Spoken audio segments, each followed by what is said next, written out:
2023 വരെ വിരമിച്ച അംഗൻവാടി ജീവനക്കാർക്ക് അവർക്ക് 4 മാസത്തെ പെൻഷൻ കുടിശ്ശിക. 2024 വിരമിച്ച അംഗൻവാടി ജീവനക്കാർക്ക് 10 മാസത്തെ പെൻഷൻ കുടിശ്ശികയാണ്. മന്ത്രി തന്ന മറുപടിയാണ്, മന്ത്രി വീണ ജോർജ് തന്ന മറുപടിയാണ്. അതായത് 2024 തൊട്ട് റിട്ടയർ ചെയ്ത ഒരാൾക്ക് 5 നയാ പൈസ നിങ്ങൾ കൊടുത്തിട്ടില്ല. നിങ്ങളൊരു തൊഴിലാളി വർഗ പാർട്ടി നേതൃത്വം കൊടുക്കുന്ന ഗവൺമെന്റ് ആണെന്നാണ് നിങ്ങൾ അവകാശപ്പെടുന്നത്. എന്താണ് നിങ്ങളുടെ പ്രയോറിറ്റി?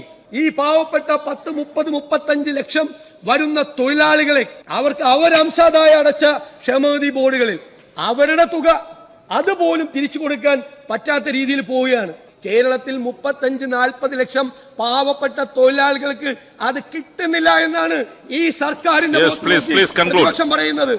വളരെ ലാഘവത്വത്തോടു കൂടിയ പുച്ഛത്തോടു കൂടിയുള്ള ധനകാര്യമന്ത്രിയുടെ ഈ മറുപടിയിൽ അതിശക്തമായി ഞങ്ങൾ പ്രതിഷേധിച്ചുകൊണ്ട് ഞാനും എന്റെ പാർട്ടിയും വാക്കൌട്ട് ചെയ്യുന്നു.